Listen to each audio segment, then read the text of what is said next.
All right, happy Thursday or Friday Eve to kind of get us a little bit in the mood for the weekend. It's great to have you with us on our First Alert 6 streaming. I'm Erin Hartley. I'm Cerise Cole, meteorologist Jared Lansford, senior chief meteorologist Rusty Lord. We are having fun with back to school. Yep. More and more students are going back to school, and it's a little wet out there. So Are they going to be good for those back to school pictures? Yeah, right now there's no showers over the metro, so that's good. Yeah. But we'll see how it goes over the next couple of hours. Not the best day by any means, but I still think you can get a lot of those back to school pictures in as more and more kids go back. We've pretty much filled in the map here for the Nebraska side by the time we get through today. OPS, the rest of them, Louisville, Elmwood, Murdoch, Fort Calhoun, and Plattsmouth. Going back today as well, and the forecast does have some scattered showers, although not a ton on the map right now. Those chances will dwindle with numbers in the low 70s here as we try to warm it up a little bit. Just got to wait for these clouds to move out. We've had a beautiful sunrise, and you can see it looks like wispy clouds in the distance in some places. Those are some light showers that are still trying to make it to the ground here. So you got that for a sunrise. Weather headlines today got the morning thunder showers, gusty winds in the afternoon and evening as we try to clear it out a little bit. Heat and humidity, that's still on track for the weekend, and a cool down is in sight. Just got to wait a little bit. First Alert radar shows there's, again, not much, maybe a little sprinkle over the airport and Council Bluffs. That batch of showers that moved through in the 5 and 6 o'clock hour really fizzled as it moved east, but we're not done behind that. There's still scattered showers to contend with to the west and to the north. So that's why I'm keeping the chances in here for the morning hours. And you can see there's still new development on the west edge, so it doesn't shut off entirely here, but eventually this whole complex will move east and out of the area and give us a better afternoon. First alert to the winds picking up, though. If you're working outside or trying to get something done outside, you'll notice near 30 miles per hour with those gusts out of the south. Could have some 35 mile per hour gusts, too. Out of the south, especially this afternoon. That'll be noticeable. The muggy meter, that goes up this afternoon as well, up into the steamy range. And just realizing I got to mow my yard and that, so that's fun. That'll be great when it's nice and humid. Some scattered showers and some thunder showers still possible this morning, 9, 10, 11 o'clock. There's not a lot left by lunch. You can see how the gradual trend is moving to the east with that. We're right near 80 by noon, and then it's 80s all afternoon, with a high of about 86 or 87. Pretty similar to what we had yesterday. A little bit warmer maybe to the west, cooler to the east obviously because of the clouds hanging on a little longer in the day there. And then the next batch of clouds starts to move in from the west, heading towards the evening hours. It should be a pretty quiet night with rain trying to show up to the west and possibly move in on Friday. Now here's the deal with Friday's rain. It's very spotty and sparse, and many hours are going to be dry. The problem is there's clouds around, so determining how much warming we can get done with those clouds is the key.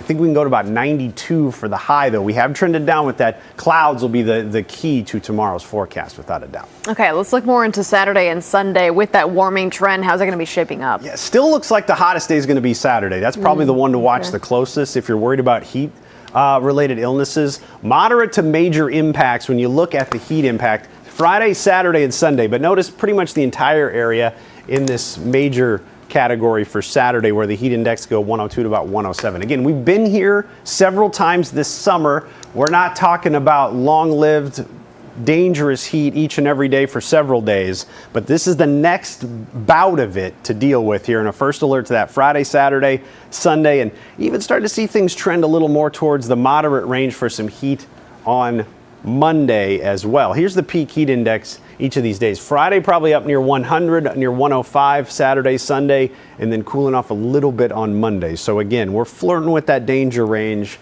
for an hour or two each afternoon before we start to cool off a little bit. And there's the official numbers that go with it. 97 and 96 over the weekend. 94 on Monday. Some late Sunday into Monday thunderstorm chances still there. We'll see if we can organize any severe weather with that, but right now it doesn't look like anything sticks out too much. And some 80s there as we round out the week next week. So again, it's all about the heat this weekend. Just got a little rain to get through for the kids heading off to school. All right, not a bad forecast, Rusty. Okay, speaking of kids heading back to school, there's going to be even more traffic. How are we looking on the roads right now? Yeah, I'm starting to see a couple spots where we're slowing down, and that's going to be the trend here in the next week, months, as we deal with the back-to-school traffic flow. Remember that we have more people on the roads earlier, and so this is the sort of thing that could happen. We want to try to avoid, but it is inevitable that we're going to get some slowdowns, like what we have on I-80 as you're heading westbound here, entering that construction zone. So there's another factor for you, is the construction zone's already slow, and now you're bringing more people onto the roads earlier. So backups up into the 680 interchange already. You're down about 10, 20 miles per hour as you're kind of stop and go on your way through that construction zone. Be ready for it to be slow through that stretch, and we're starting to see the first signs of the eastbound responding in a similar manner. So that's an area I'll be watching closely through the morning. Also keep in mind this, we do still have that exit ramp closed at Harney on northbound 480. That's going to be the case for the next couple of months. That's the domino effect that you see. The Leavenworth exit slows significantly, and we've had this occasionally back up onto the interstate proper. So another spot where we may see things get slow as we go through the rest of the morning. You can tell that we've got just about all the Metro Nebraska school districts back in session as of this morning, because you're starting to see more of those yellow specks indicating the heavier traffic that are in place. Yesterday, when we were getting toward the peak of the commute, we were seeing a lot of oranges, a lot of reds. It's going to be getting slower over the next hour or so. So we'll be tracking through. We'll give you a first alert if we start to see any of those big issues that start to pop up. Hopefully we can avoid it, but it is going to be that kind of pattern for the next little while. All right, Jared, thank you. Happening tomorrow. Some of the people arrested on disturbing charges in the metro are set to appear back in court. The FBI field office in Omaha says these 5 people were arrested in connection with various crimes, including sex, drug, and labor trafficking. 4 of the 5 appeared in court yesterday. 2 of those 4 will be back tomorrow. The other 2 will be in court next week. A recall petition in Valley is officially in the hands of the Election Commission. That's right. It looks to remove the city's mayor and council president. Principal circulator Christina Jensen alleges Mayor Cindy Grove violated open meeting laws and created a hostile work environment. First Alert 6 spoke with Mayor Grove over the phone to get her reaction to the petition efforts. Yes, everybody has the right to do that process when they want to. I think it's a very personal movement. If you look at who some of the major petitioners or the people, people trying to get the petition signed, they're people I've beat in office in the last 3 elections. Well, in a statement, Council President John Batcher says he's grateful for the continued community support. A First Alert 6 investigation has discovered 2 brand new Elkhorn elementary schools are not in compliance with Omaha city law. Iron Bluff and Stone Point Elementary are under construction. Parents looked into the inspection reports and noticed the school's fire prevention systems, plumbing, heating and air, and storm shelter inspections still need to be done. And at first I was very angry and wanted to give the benefit of the doubt. And when we did that and approached the administration and we're told, no, we're okay, we can have people in here. Elkhorn Public Schools says inspectors and the fire marshal had a list of items that needed to be addressed in order to allow kids inside the building. The district says that list was completed before the school year started. Here at the safety desk with Maria Kate, there's new research that shows walking fast could be the key to living longer. Yeah, what about this? The newly published study, it involved tens of thousands of participants, and they filled out a comprehensive questionnaire focusing on their exercise habits, the average time they spend working out, how fast they walk, and then their overall health. Then about 16 years later, they completed another questionnaire. So that data showed the study participants who walked fast for at least 15 minutes every day, they saw a nearly 20% reduction in premature death rates. So the question now, how do you know if you're walking fast enough? Yeah. So according to the research team, you should be able to talk while you're walking, okay, but not sing. But not sing. Okay. Yes. Pump those arms too while you're doing it. That's good to know. All right. Now to nutritious eating, but on a budget. What are experts saying about this? Of course, back to school, this is a really important topic. They say eating healthy and watching your budget, it can be really hard, but not impossible if you do the work. So instead of spending your money on snack foods, you want to shift your focus to whole foods. So things like lean proteins, whole grains, fruits, veggies, healthy fats. Also buying in bulk, that can help you save money. So can avoiding convenience food. So you want to avoid things like pre-washed veggies, pre-marinated meats, fruits that's already been cut, because that can be a little bit more expensive. You're able to do some of that legwork on your own, you can save cost there too. So instead, go in with the frozen fruit and veggies or fresh produce that's in season. That can also add some nutrition to your diet without that extra cost. Those are good tips. I like that. All right, Maria Caton. Plus, we're all going to be walking fast today from the safety desk this morning. Thank you. We'll be right back.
All right, welcome back. Time now 7:14 as things get started on this Thursday morning. Back to school, of course, for a lot of kiddos out there. We're hoping that the weather kind of holds up today with maybe getting those back to school photos outside, but I don't know, you have to play it by ear probably. That's the thing. You're going to have quite a few clouds around, but it looks like for right now anyway, the radar's pretty dry in the metro if you need to get some of those pictures. There's some spotty thunder showers to the west. You might have some cool backdrops. You look here out across downtown towards the Council Bluffs side, and you got a little sunlight sneaking through every now and then. We're down to 72. The rain that moved through didn't really cool us off, and if you want to head to the pool, the afternoon's looking pretty darn good today. We've mostly been filling in the map with the Nebraska side going back to school. It's Iowa side that still has another week and a half of summer left, so you got that to enjoy today. Tomorrow, small chance of a couple thunder showers. Maybe a few more afternoon clouds tomorrow as well. First alert radar shows, like I said, it's pretty quiet in the metro, but you look west and there are some thunder showers that are still holding on the Nebraska side. And this is what will move through and, again, cause the chances to stick with us here through the morning hours. So here's where we're at. There's not a ton of development left, but you can see some of these spotty showers moving through here during the 7 o'clock hour. By 9, anything that's left is probably on the Iowa side, and then it keeps moving east after that. So by noon, that's where we're at with 80s expected all afternoon, and should be able to warm up. And it's going to be a little on the humid side as well, to be expected this time of year. Now, notice on Friday, we're going to see partly to mostly cloudy skies. I still think we can get to about 92 degrees for the afternoon high, but models are trending towards a few more clouds and a couple of isolated thunder showers. It will not be all day rain tomorrow, but I just can't rule out rain at any one point during the day, given just how random some of these showers and thunder showers could be. So keep that in mind during the day Friday. Saturday still looks like the hot day, up to 97 degrees, but here's the way the forecast is looking for tomorrow, that 92 and just some very low chances of rain at any point during the day.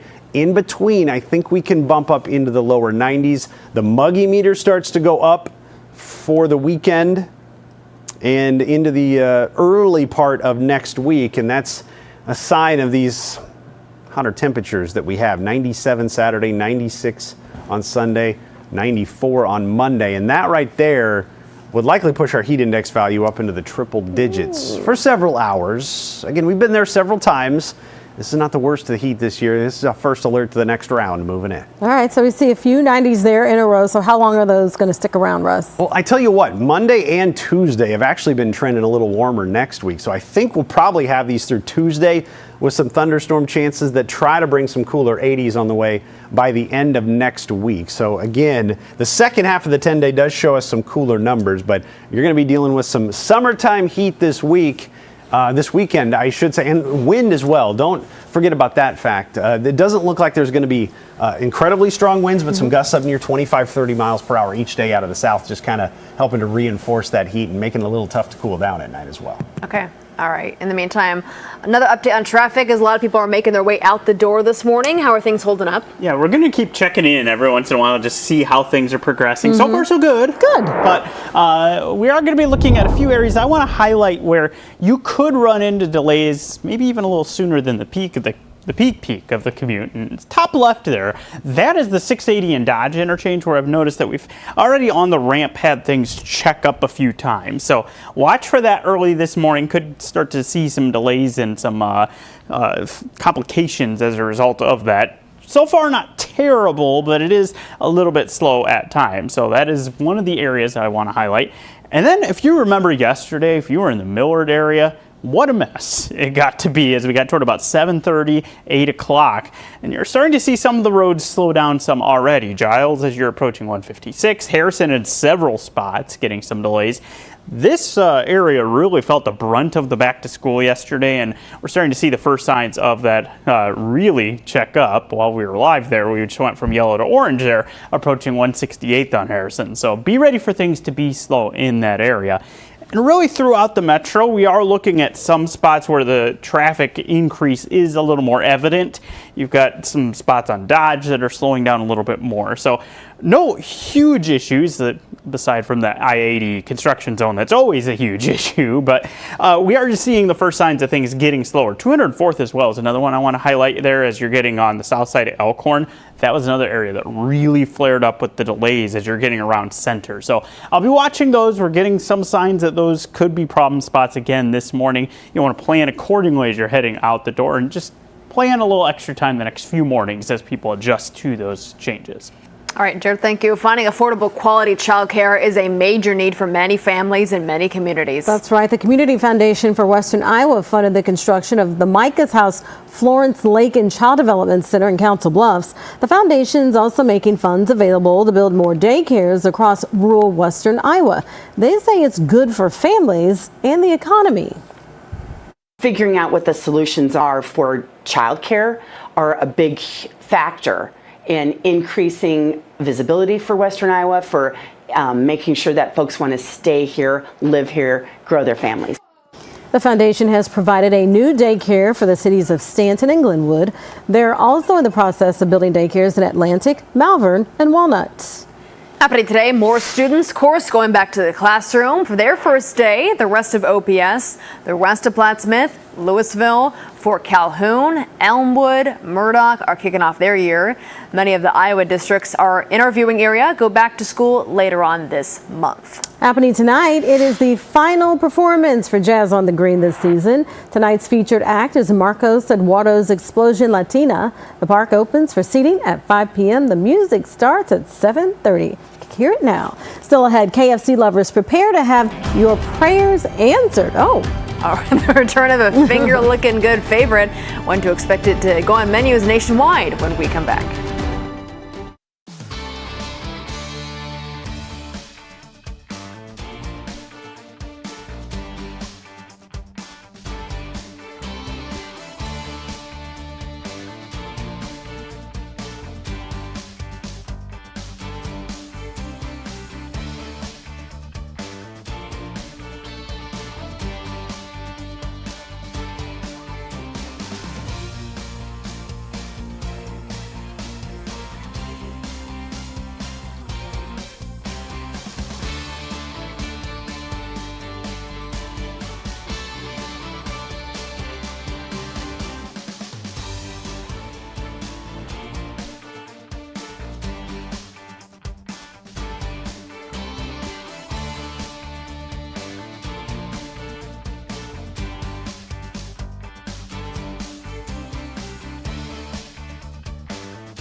Happening next week after 5 years, KFC is announcing it is finally bringing back its crispy potato wedges. This has been a big topic, by the way. I didn't realize they were that good. They like them, apparently. And you won't have to wait too long until they're available. Starting next Monday, the beloved side will hit menus nationwide. Also returning, KFC's hot and spicy wings. Both have been revived after what the chain calls relentless fan demand. You ask for it, you get it. For customers sweating over the fate of KFC's other potato side, don't worry, the chain says its secret recipe fries are staying put. So you can get the fries and the wedges. I think this also comes after, too, a lot of people were demanding the snack wrap back from McDonald's. I think it's nice when these companies listen to customers. And it's good for them, right? Yeah, because people will go.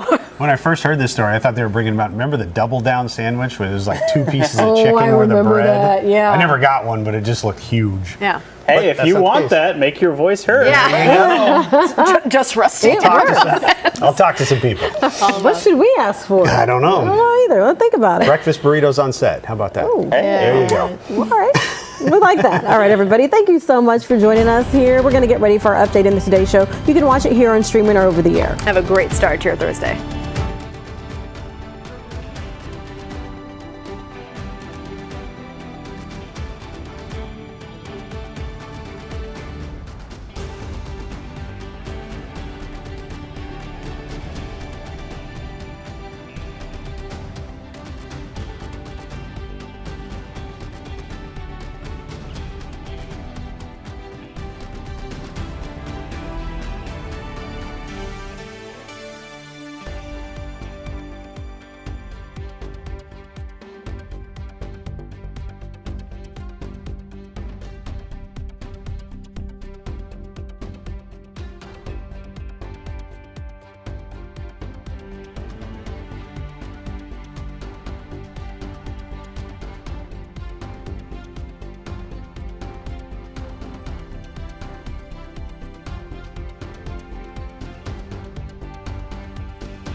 Live from WOWT, First Alert 6 starts now.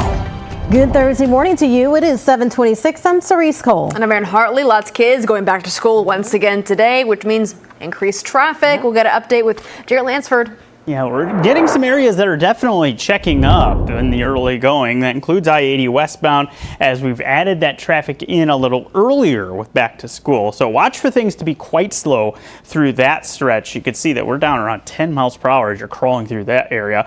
Didn't get a chance to build the graphic in, but just didn't crash around 120th and Elm. Watch for that area for where we could have emergency crews maybe working that scene. Also starting to check up northbound on the JFK approaching I-80, and you got some delays as you're right around Valley on 275, that construction zone. All areas where we have kids back in school. Rusty. Yeah, we had some steadier rain earlier on, the 5 or 6 o'clock hour. Now it's a little more spotty shower activity drifting in from the northwest. South edge of this having a tough time holding on, but overall it's spotty showers, thunder showers with potential here for the morning hours. The overall story with this is decreasing chances as the morning goes on, so fewer and fewer on the map, but a little one here south of Elkhorn now, between Elkhorn and Gretna as it drifts east, and then temperatures in the low 70s right now, a couple of upper 60s, but the rain didn't really cool us off a ton as it moved through. The clouds may slow the warming this morning a little bit, so these numbers may not move for the next several hours all that much, but overall storm chances will gradually diminish over the course of the morning. You notice how there's 0 this afternoon. That's because the south wind will pick up. It'll gust to near 30 miles per hour later on today, and that will allow us to jump to 87 with some sunshine this afternoon. Cerise? All right, Rusty, thank you. More students are heading back to the classroom for their first day of school today. Yeah, the rest of OPS, the rest of Plattsmouth, Louisville, Fort Calhoun, and Elmwood, Murdoch are kicking off their first day back. All right, everybody, it is 7:28. We're back with another update in 25 minutes. Have a great first day.